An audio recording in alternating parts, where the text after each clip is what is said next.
Hey YouTube, this is Corlash1990, and today I have another Dark Age Feudal Lords CCG deck tech. And unlike my first deck that focused on the close combat round, this one focuses on the distance fire round and taking advantage of basically damage that prevents your opponent from rolling block dice. So like all damage that's dealt in the shooting phase essentially, it's all just straight damage. The hits get turned into damage automatically, unlike close combat where they're allowed to roll off of their save value. So these are the numbers you roll for distance fire. This is close combat. 2d6. If you roll a 12, you get 3 hits. So that's 3 damage. So it's a really good way to just peck off characters in these like big combats, very easily. And this deck takes advantage of that very well. And it also runs I'll call it like the luck package. It's basically all of the cards with the luck icon on them, and they basically just let you reroll or make your opponent reroll stuff. So it kind of mitigates the randomness to this game, even though I think the randomness and just the pure chance of you just getting blown out due to luck is all a part of the aesthetic of the game. So this kind of gets around that more or less. So the leader I chose is Bad Doc, mainly for his ability to play characters out very easily. A max draft of 2, which is really good, so you can roll a d6 and be able to buff up your roll by 2, where most people can do it by 1. One leader has a 0, so you're kind of stuck in whatever you roll. But his ability is really good as well, and it says on a task roll of a 3+, you can send a lone attacker for no leadership. So just as long as you roll a 3 or higher, so as long as you don't roll a 1 or a 2, you get a lone attacker for free.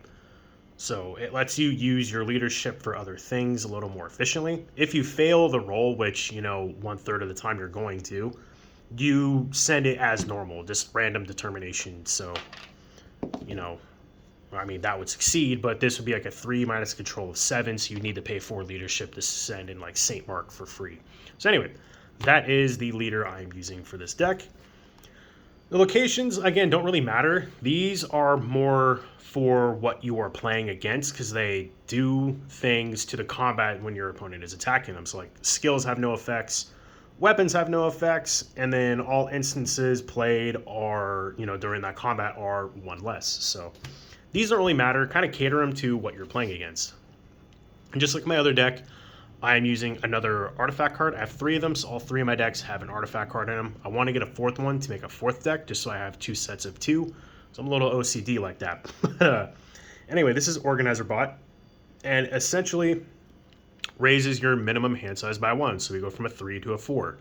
So the way this game works, like at the end of your turn, if you don't have cards equal to your minimum hand size, you draw up to your minimum hand size. So increasing that is some pretty good advantage. And then next turn you draw a card, or you discard X cards and then draw X plus 1 cards, and that's how the draw phase works in this game. So we'll actually kind of stack these up to create a little more room. I'll lay everything out like I did in the last video as well. So we'll start off with the characters. I think there's 20 of them in here, just like the last one. This deck layout is pretty much exactly the same, and there will be a deck list in the description down below. So just kind of keep that on. I'm going to start doing that for my decks and try to stop being lazy like I've been in the past. And again, any unique characters, I only run 1 copy of them. That's, again, a little house rule I have. Just kind of keep that in mind. Some of these, if you don't want to use the house rule, you will want multiple copies of a lot of these cards. So I'll start off with these 3 because fight me on this. All 3 of these should go in every deck. These cards are all insane. They hit like dump trucks, and they're really hard to kill, and there's absolutely no reason why you wouldn't want to play them in every single deck. Even if they're incredibly hard to play, Maul, not so much. St. Mark is pretty difficult to get out, but it is well worth the risk. Because once he's out, he's going to be killing a lot of stuff, and your opponent's going to take probably 4 or 5 turns trying to kill this guy. Same with Prudence, and especially Maul having 5 health. Pretty good. I don't really need to go into the description of those any further.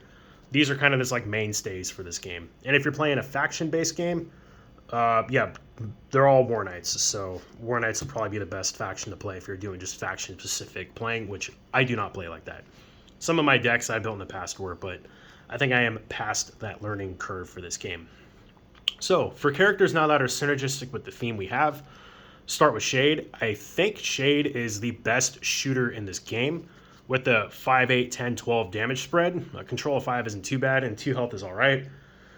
Yeah, it's a White Reaver character. But yeah, this card will shoot anything off the table, so you definitely want that card.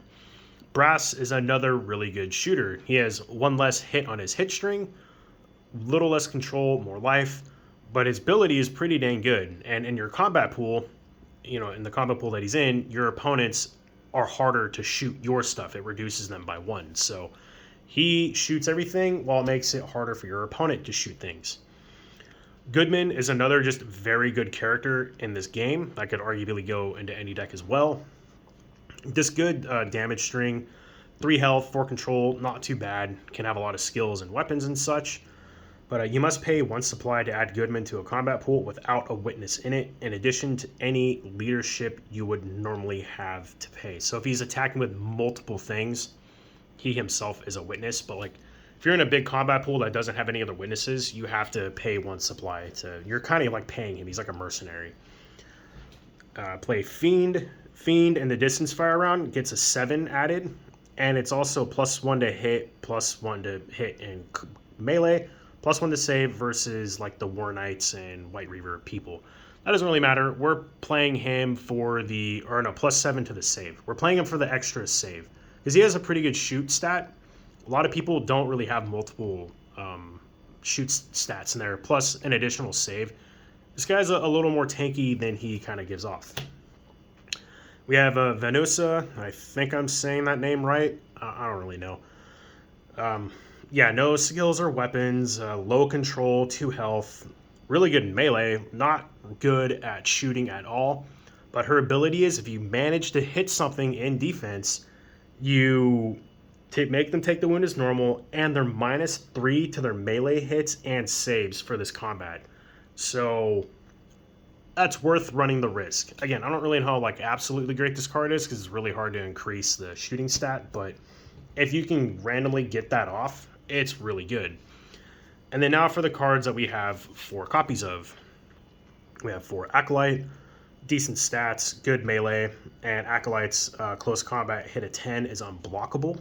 So being able to just guarantee 1 damage if you're lucky enough to roll that, very good. We have a Pale Fighter, again, good control stats. The A10 stuff, it's health and everything. You can put a lot of stuff on her. She's just an all-around decent character with very cool artwork. If I can kind of set them up, there you go. And then finally, one of the other better like aggro-y characters in this game is Banshee Warrior. Shooting is pretty good. It's kind of why we're running her, but the control of 1 is very cool. So it's easy to just kind of create combat pools with her because she's insanely cheap to purchase to pretty much attack stuff. Now is all the cards that we attach to our characters, and there's a theme here if you couldn't tell. So we play 4 targeters.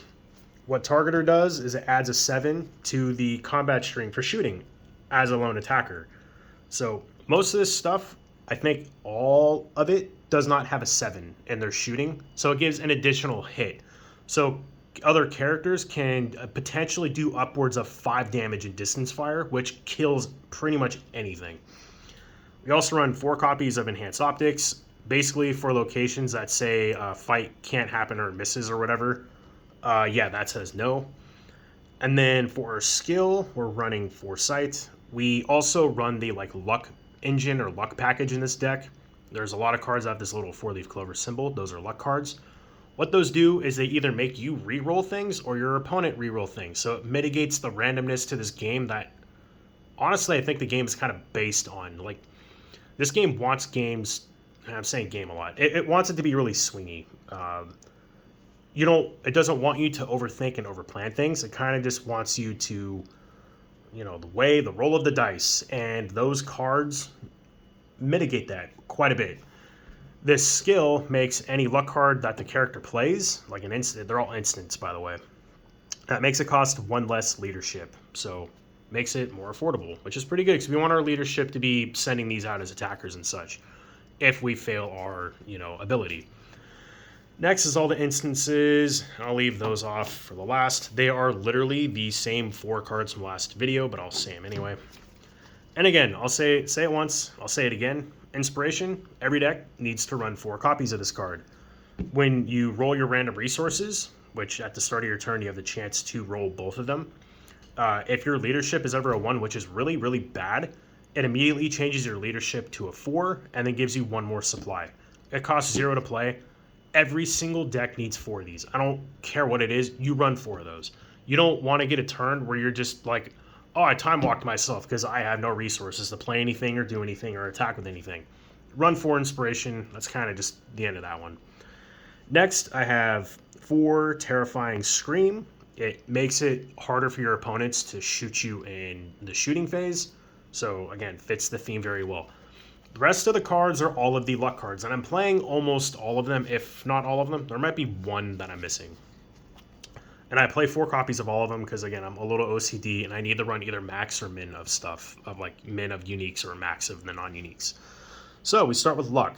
Costs 2 leadership, or if we have our thing, it costs 1. And you reroll 1 of your combatants' distance fire hits, close combat hits, or close combat block rolls. So basically reroll anything that's like really bad.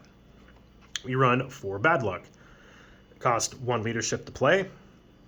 Forces your opponent's combatants to reroll 1 of their hit or block dice in close combat. Got 4 lucky blow. Reroll a close combat hit or a close combat block roll for one of your combatants. Cost 1 leadership.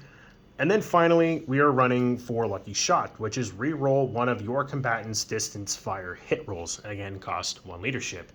So, getting around the whole randomness, this package could arguably be played in every single deck as well. It's very, very good, especially with how random this game can be and unforgiving. I just decided to do it with this because this deck doesn't really punch things in combat outside of like these 3 cards. It wants to really luck sack its way into shooting things off the board. These help you deal with that and the lashback when you fail quite a bit.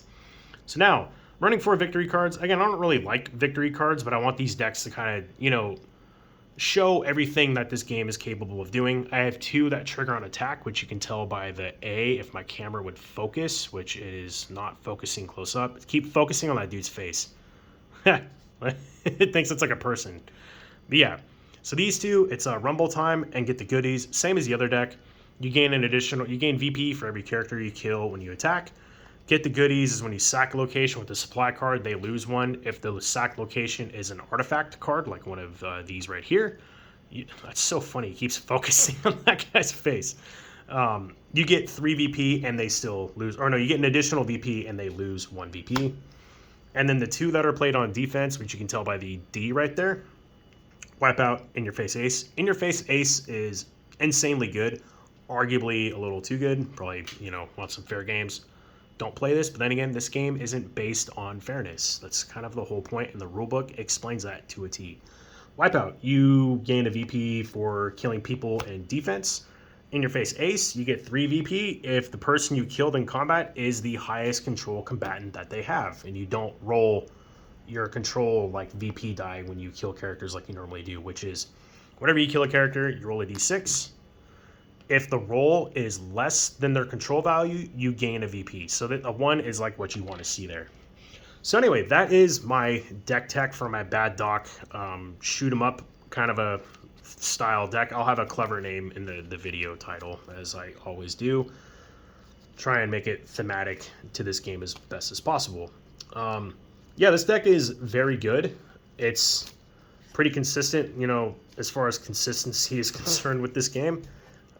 Being able to just engage a fight and shoot your opponent to death before you even get to close combat is a lot of fun when it happens. It doesn't happen every time, but when it does, it's a great feeling because then it just leads to an auto sack of the location, and this deck can kind of end games pretty fast.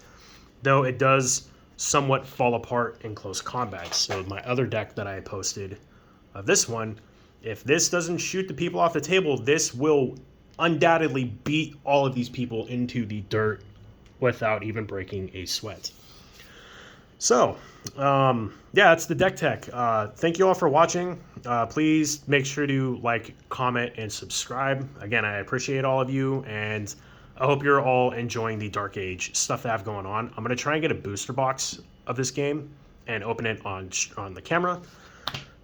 Just the normal booster box, not the one with the starter decks. That crap is way too expensive for me at the moment, and I've kind of been dumping a lot of money into other games for this channel. But again, one more time, like, comment, subscribe. I appreciate all of you. Thank you, and I will catch you all next time.